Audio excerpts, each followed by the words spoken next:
5장 33절부터 39절 말씀을 함께 공독하겠습니다.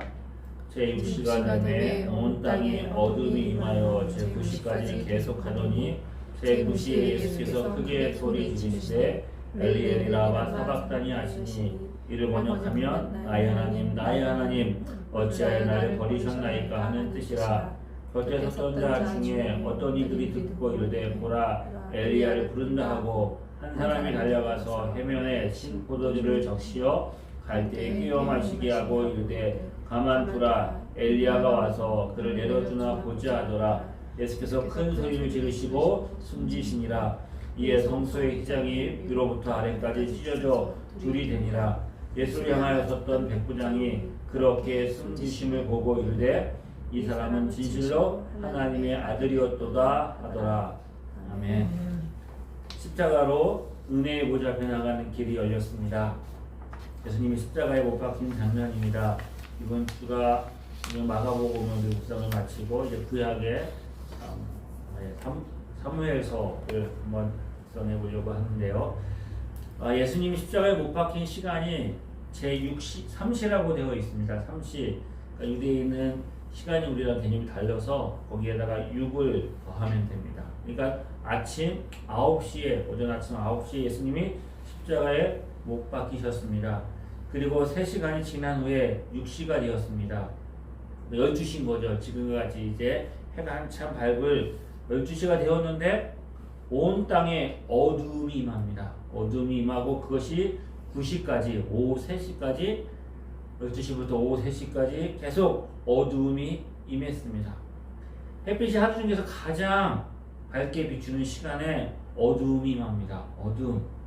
왜 어두움이 임했을까요? 예수님 십자가에 못 박힌 그 순간에 어두움이 임합니다. 빛이 가리워진 거죠. 주님은 이 십자가에 달리신 예수님이 십자가에 달려있을 때 어두움이 임한 이 사건을 통해서 무엇을 말씀하고 싶어 하시는 걸까요? 어두움, 죄로 인하여 하나님의 분노, 죄를 심판하시는 하나님의 진노, 이것이 바로 어두움을 통해서 말씀하고 싶어 하시는 하나님의 음성입니다. 예수님이 시력과 같은 어두움이 거치자 오늘 말씀해 보니까 크게 소리를 지르십니다.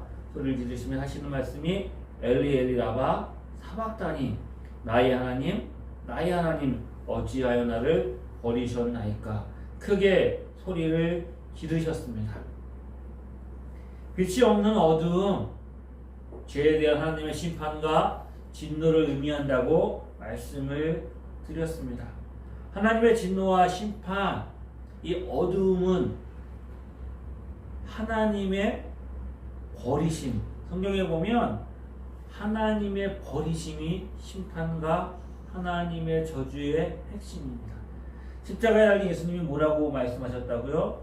하나님, 나의 하나님, 나의 하나님, 어찌하여 나를 버리셨나이까.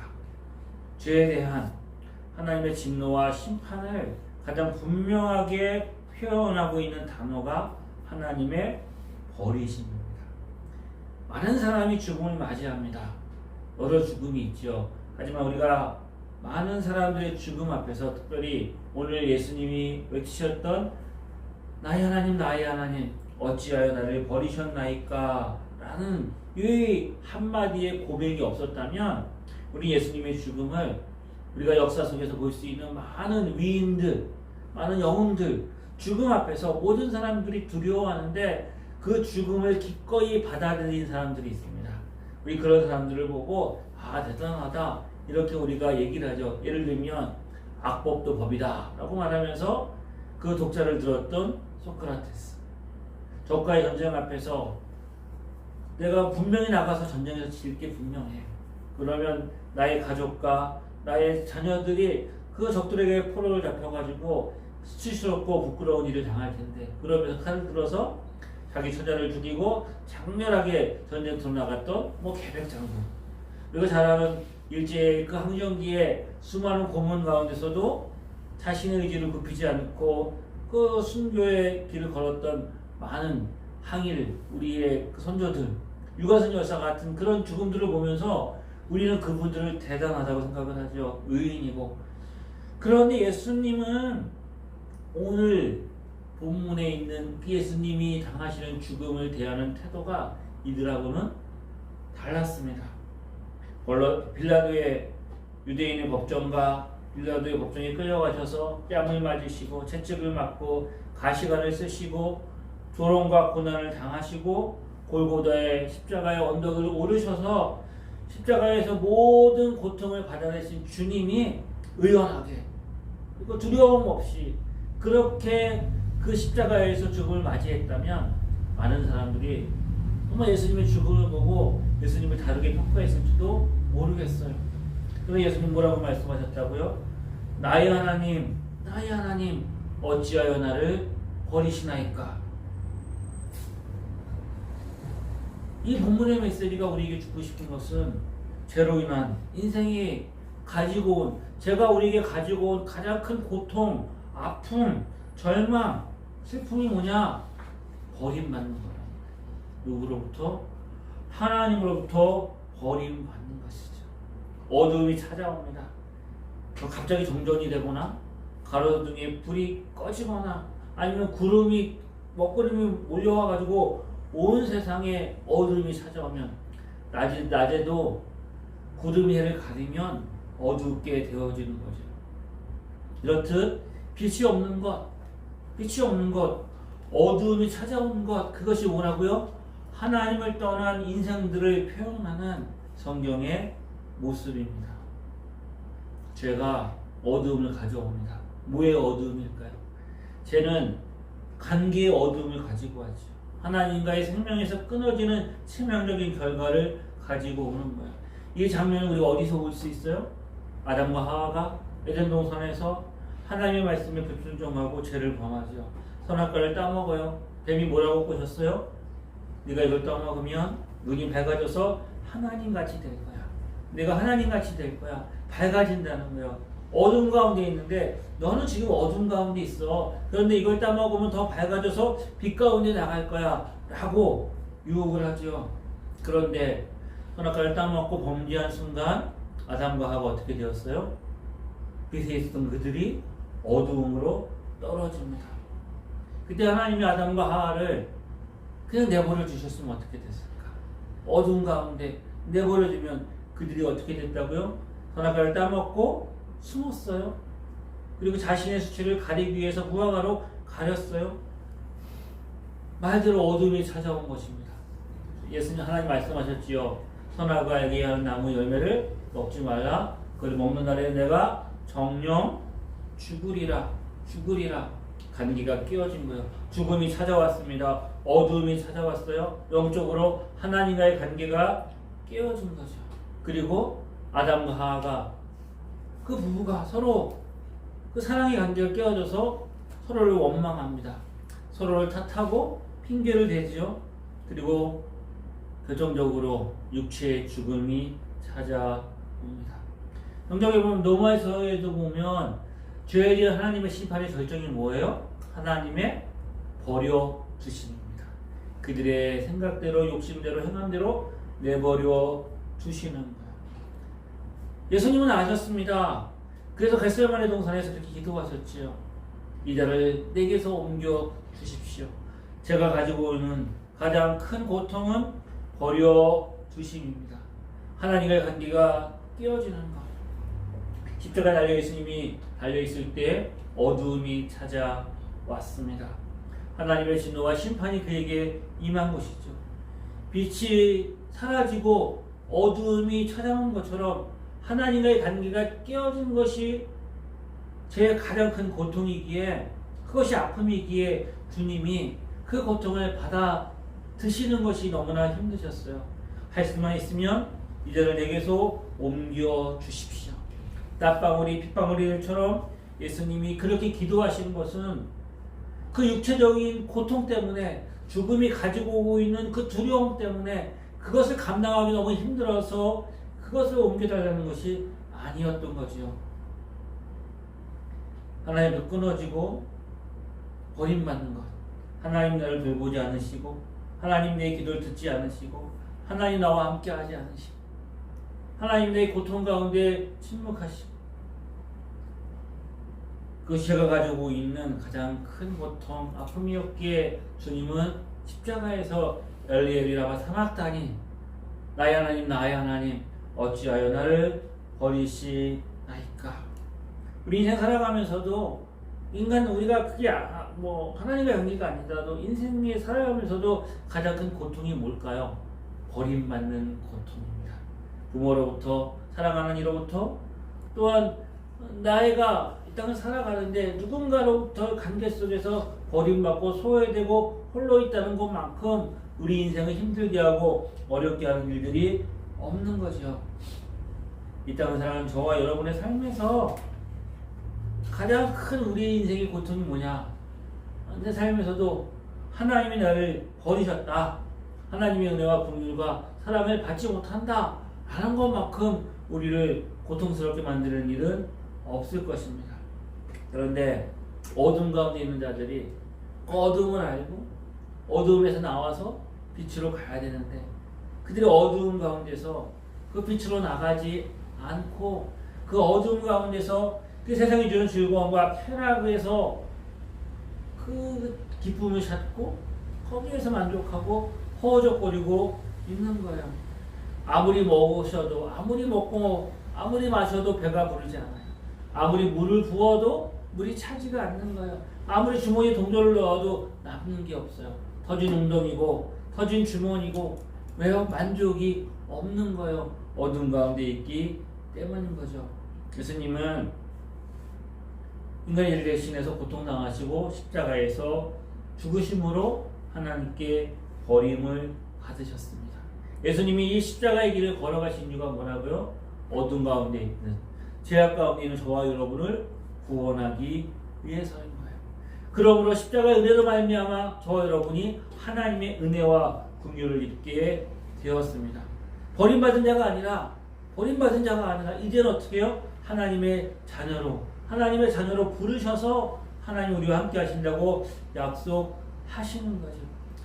버림받게 내버려 둔 것이 아니라 아담과 하와가 범죄하여서 하나님의 낯을 피하여 숨습니다. 하나님이 찾아오시는데 하나님 앞에 나가지 못하고 하나님의 낯을 피해서 숨는 거예요. 죄를 지어서 하나님을 피해서 숨은 영혼, 그 영혼에게 하나님이 찾아오지 않는다면, 하나님을 그냥 버려주신다면 그들에게 무슨 소망이 있겠어요?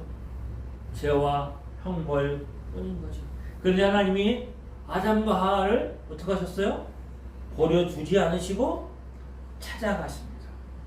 죄를 지어서 버림받고 어둠 가운데 있는 자들을 내버려 두지 않고 찾아가셔서 그들에게 은혜를 베풀어 주세요. 부르시고 그들이 만들었던 그 무화과 나무 그 치마 대신해서 가죽 옷을 입히시고 죄와 형벌을 내리시지만 그 뱀의 머리를, 여자의 후손이 발꿈치를 상하겠지만 여자의 후손이 뱀의 머리를 밟는, 그래서 이것이 원시복음이라고 학자들은 이야기하거든요. 원시복음, 그냥 원형적인 모습이지만 십자가를 보여주는 최초의 복음 장면인 것이죠. 그래서 십자가에서 달려 죽으신 것은 그 발꿈치를 상하는 것 같은 고통이지만 그가 원수의 머리를 밟으셔서 죄와 사망의 권세가 이기지 못하는 승리를 우리에게 말씀하시는 거죠. 그 성경을 보면 끊임없이 이걸 알기 때문에, 버림받는 고통이 무엇인지 알기 때문에, 버림받는 고통이 얼마나 힘든 것인지 알기 때문에 성경은 끊임없이 하나님의 백성들을 향하여서 이렇게 말씀하시죠. 하나님이 그의 백성을 버리지 않으신다. 버리지 않으신다. 눈동자같이 지켜보시고 세밀한 음성을 듣고 음성 가운데 반응하시는 하나님, 말할 수 없는 고통과 시험과 정말 불못불에 들어가는 고난을 당하지만 그때도 하나님이 나와 함께 하신다. 하나님 나와 함께 하신다. 그렇게 말씀하고 있는 거예요. 여러분 인생 가운데 고난의 밤이 옵니다. 어둠 가운데서 내가 기도하고 간구하고 내가 하나님 매달리지만 앞이 보이지 않고 절망의 밤을 통과하지만 그 순간에도 하나님이 나와 함께 하신다 라는 믿음으로 그 밤을 통과하고 빛으로 나가는 하나님의 사람들을 우리 성경을 통해서 보게 되는 거죠. 그 대표적인 인물이 다윗입니다. 다윗은 전형적으로 버림받은 사람이에요.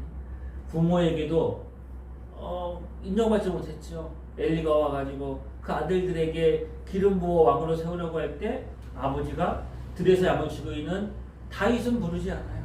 다윗은 부르지 않아요. 인정받지 못한 거죠. 사울 왕으로부터 그가 인정받았고 사위가 되었지만 정말 아버지가 다쳤던 믿고 충성을 다했던 그 사울 왕으로부터 버림을 받습니다. 아내에게도 버림을 받았죠. 그리고 전쟁터를 누비면서 많은 공을 세워가지고 그 적들로부터 자기 백성들을 보호했지만 그 백성들로부터 버림을 받아요. 나중에는 목숨을 걸고 동지가 되었던 그 부하들로부터 버림을 받습니다. 이처럼 그의 인생이 버림받는 인생이었는데 나중에는 누구로부터도 버림을 받아요? 자기 아들로부터 버림을 받죠. 아들이 반란을 일으켜서 아버지를 대신해서 왕이 되려고 하는 거죠. 이 고통의 순간을 견디고 지탱하고 이길 수 있었던 것이 무엇이냐? 세상을 다 나를 버려도 모두가 나를 다 버려도 하나님은 나를 버리지 않는다. 이 믿음이 다윗에게 있었던 거예요. 시편 27편에 다윗은 이렇게 고백합니다. 주의 얼굴을 내게서 숨기지 마시고 주의 종을 노하여 버리지 마소서. 주는 나의 도움이 되셨나이다. 나의 구원의 하나님이여 나를 버리지 마시고 떠나지 마소서. 내 부모는 나를 버렸으나 여호와는 나를 영접하시리로다. 하나님 날 버리지 않는다는 거예요. 이 믿음이 다윗이 온갖 시험과 어려움 가운데 고통 가운데 정말 어둠 속에서 모두가 나를 등을 돌리고 버리는 그 순간에서도 자신이 그것을 이길 수 있었던 힘이 하나님 나와 함께 하신다는 거예요. 우리에게도 이런 순간들이 반드시 올 것입니다. 아무리 힘들고 내 곁에 아무도 없다고 여겨지는 그 순간, 그 사실을 깨닫는 그 순간에도 우리가 쓰러지고 넘어지지 않고 포기하지 않을 수 있는 이유는 뭐예요? 하나님 나와 함께 하신다는 거예요. 예수님도 이걸 아셨어요? 예수님도 제자들의 삶 가운데 그런 순간이 올 거라는 걸 아셨어요? 예수님 뭐라고 말씀하셨어요? 내가 너희를 떠날 거야. 떠나지만 두려워하지 말라. 왜요? 내가 너희를 고아와 같이 버려두지 않고 너희에게로 올 거다.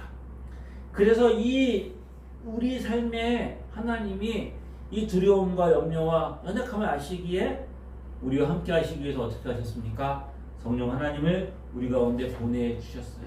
믿음의 공동체 안에 성령 하나님을 보내주셔서 세상 끝날까지 내가 너희와 항상 함께 있을 것이다.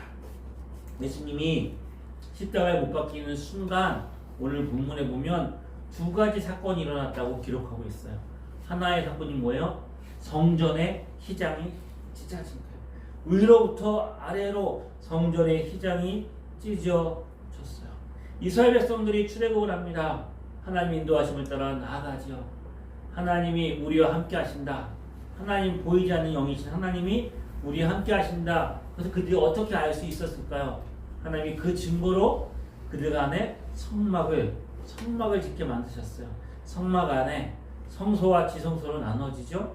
성소는 제사장들이 매일 가서 분향하고 진설병을 놓고 하나님을 예배하고 섬기는 자리였어요. 그런데 지성소가 있어요. 거기는 언약궤가 있죠. 지성소는 아무나 들어갈 수가 없어요.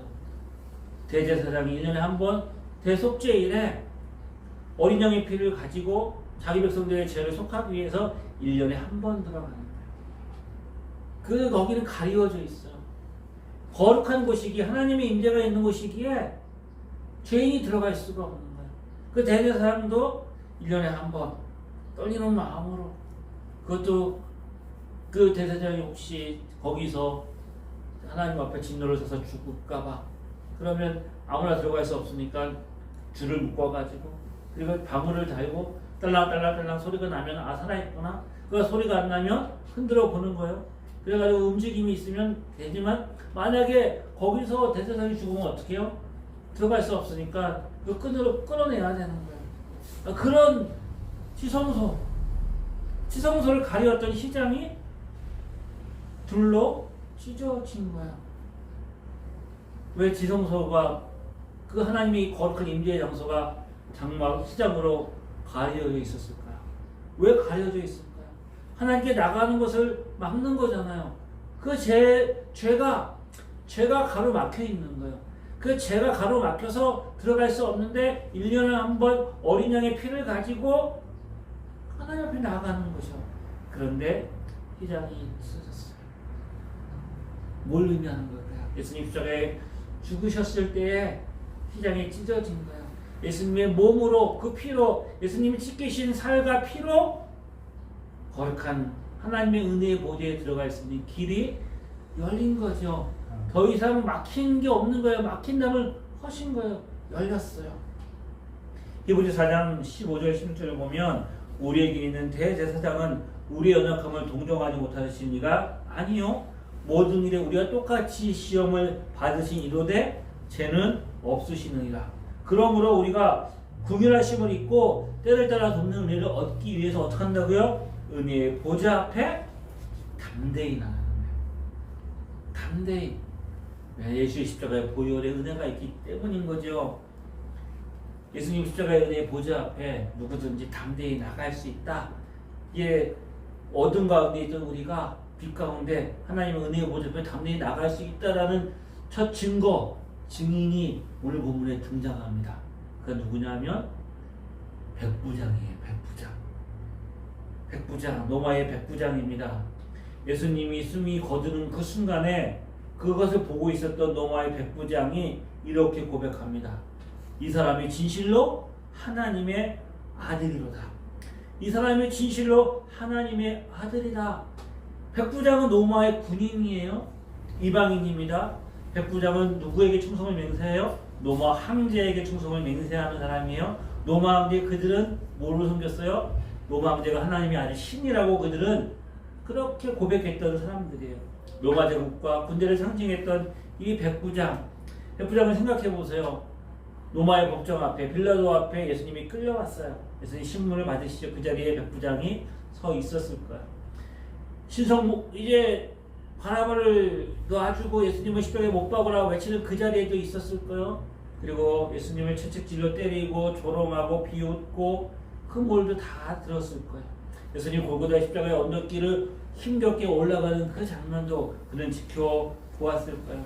십자가에 못 박혔을 때 십자가에 못 박힌 예수님을 향하여서 사람들이 외치는 그 말들, 그리고 예수님이 피 흘려서 고통당하는 모든 장면들을 백부장은 지켜봤을 거예요. 그 예수님을 바라보면서 저가 하나님의 아들이라고 고백하기에 가장 먼 사람이 누구냐? 어떻게 보면 이 백부장이었을 거예요. 그 예수님을 바라보면서 이 고백이 그의 입술을 통해서 나옵니다. 하나님의 은혜와 긍휼인 거죠. 예수님 십자가에 달려 돌아가신 그때에 변화된 첫 열매가 로마의 백부장인 거야.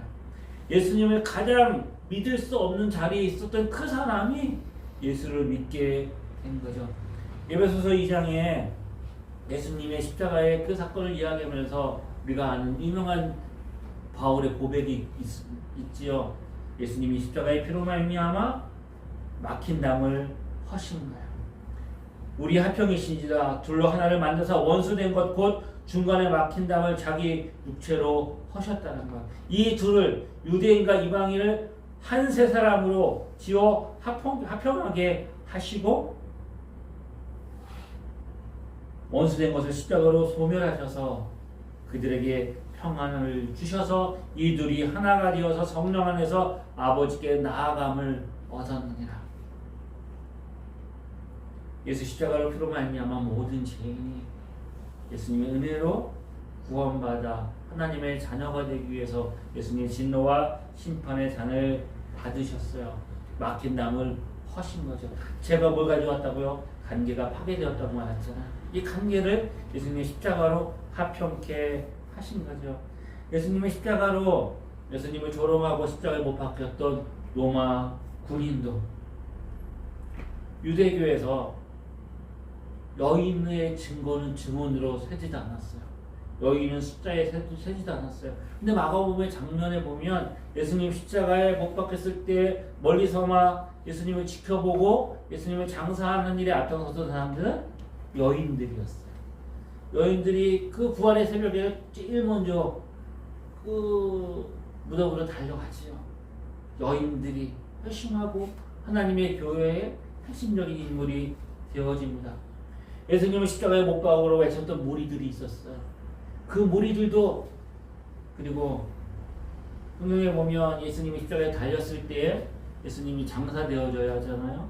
장사되어졌을 때 부자였던 하늘드린 공인의 그 중요한 위치에 있었던 아리마대 사람 요셉의 무덤에 장사가 되어지는 거야.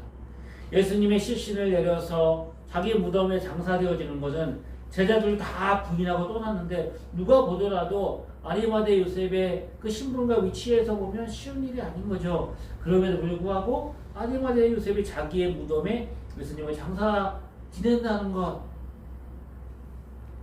이 모든 것들이 예수의 십자가의 보혈로 말미암아 그 사람의 신분이 어떻든 그 사람의 조건이 어떻든 그 사람의 상황이 어떤지에 상관없이 모든 사람이 예수 안에서 제사함 받고 은혜로 하나님의 자녀가 될 수 있는 길이 열린 것이죠. 십자가의 복음으로 저와 여러분도 우리도 예수 그리스도 안에서 구원받아 하나님의 자녀가 되는 길이 열린 거예요. 이 땅을 살아가는 저와 여러분이 우리의 삶에 어둠이 찾아올 때가 있을까요? 아니면 우리가 지금 어둠의 순간을 지나고 있는지도 모르겠어요.